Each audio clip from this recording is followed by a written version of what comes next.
Hello friend, thanks for joining me for another video blog. Thanks for your time, your presence, your energy.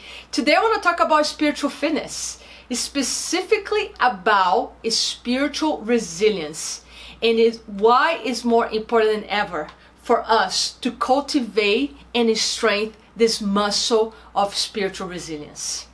Why is this so important? Because without focusing on our spiritual work right now, and when I say spiritual work, has nothing to do with religion, okay? Spiritual work is inner work.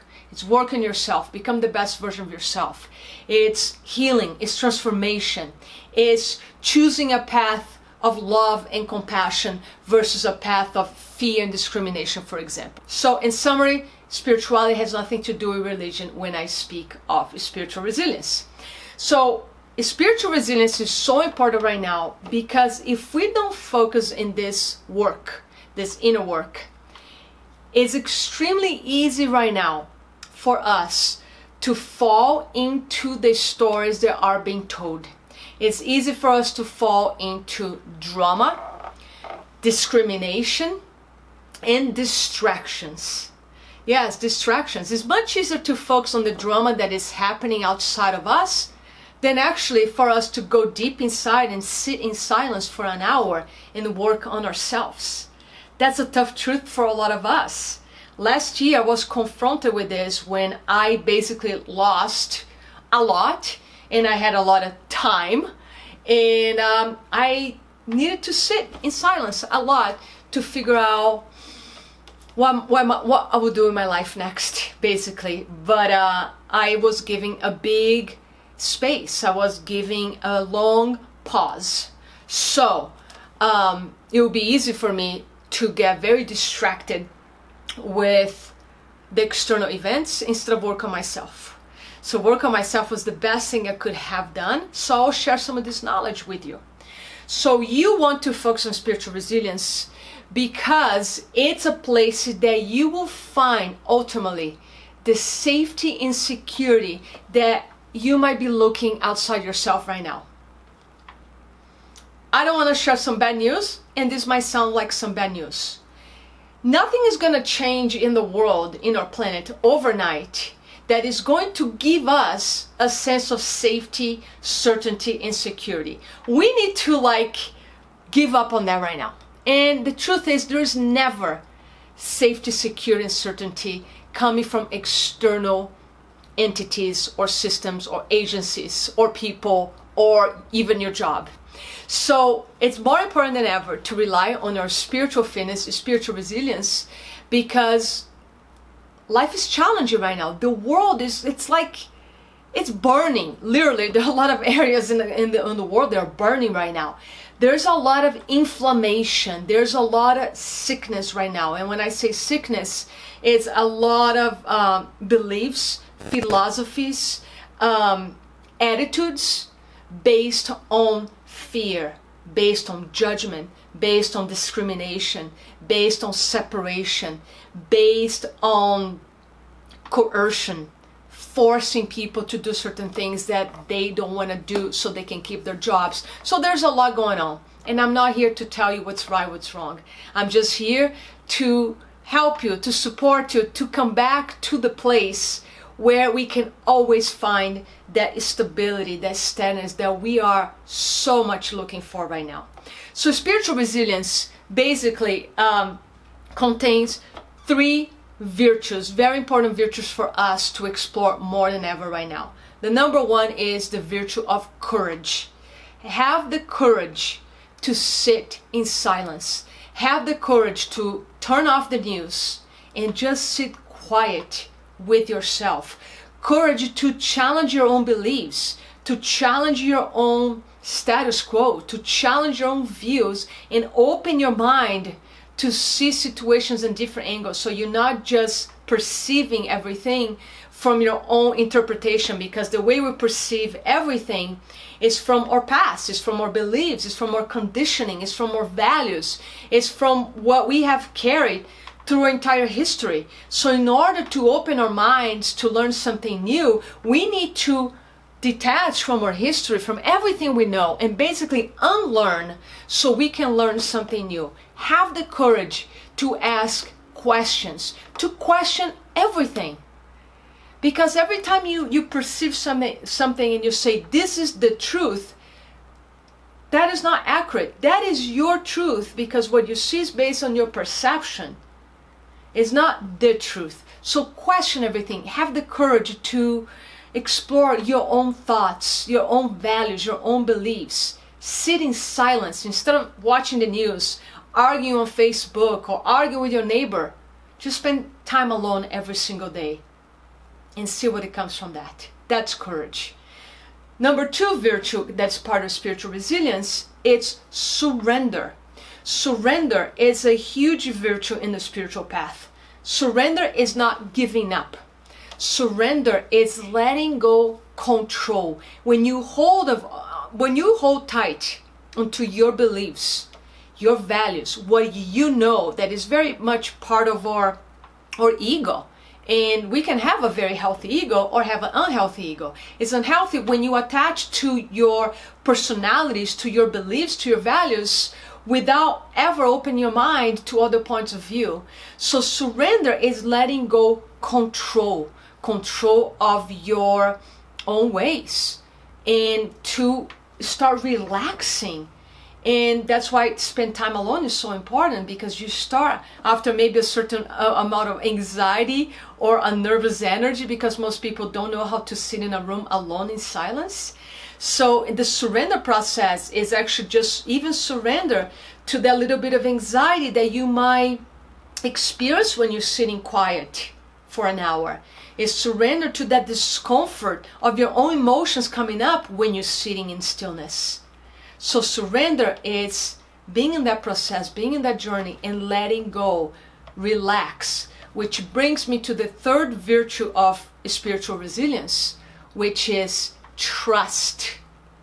Trust the process. So right after surrender, let's say you're experiencing some nervous energy when you're sitting in stillness, you experience even some anxiety, is to just sit in that space, do some breath work.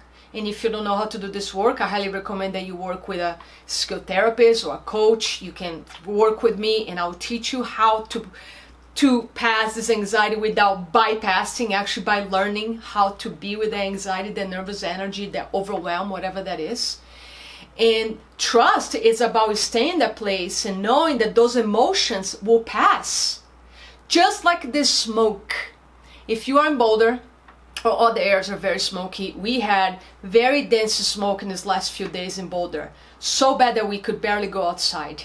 And today the air quality is excellent. I was outside all morning, I'm breathing fine, the smoke is gone. So it made me think emotions, difficult emotions, are just like this smoke.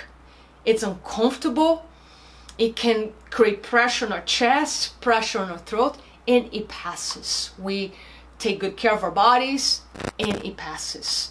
So the trusting part is for you to be in that place and know that you're going to be okay. And if you are somebody that don't feel like you're going to be okay because there's some unresolved trauma in your life, and that's what gets in the way of us sitting in stillness. If there's unresolved trauma, if you actually don't feel safe in your body, I recommend that you do this work, this sitting in stillness, the breath work, with a practitioner. Because depending on the trauma that you had in your past, that might be why you don't feel safe sitting still, sitting quiet. And if it's just your mind, your ego mind, making excuses because you're too busy, you have too much to do, you shouldn't be sitting still, and you should be out there fighting, arguing, stand up for what you believe, you gotta fight, I would challenge you here with the trust part. And if your ego is telling you this, question your own ego. Fighting, being out there, fighting what? Fighting other people's opinion? Fighting other people's values and beliefs? There's no fight there. We're not going to resolve. We're not going to get to the other side by fighting others here. We're going to get to the other side by elevating our consciousness, by rising our consciousness.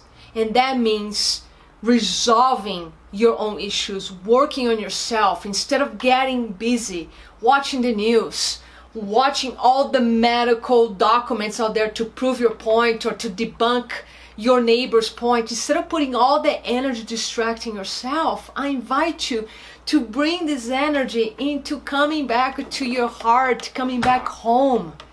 And that's why we need spiritual resilience right now. We need to be able to do this deep work, because it's just by one, by us resolving our issues and truly getting in the state of peace, love, and freedom within ourselves. And those are not emotions, those are states.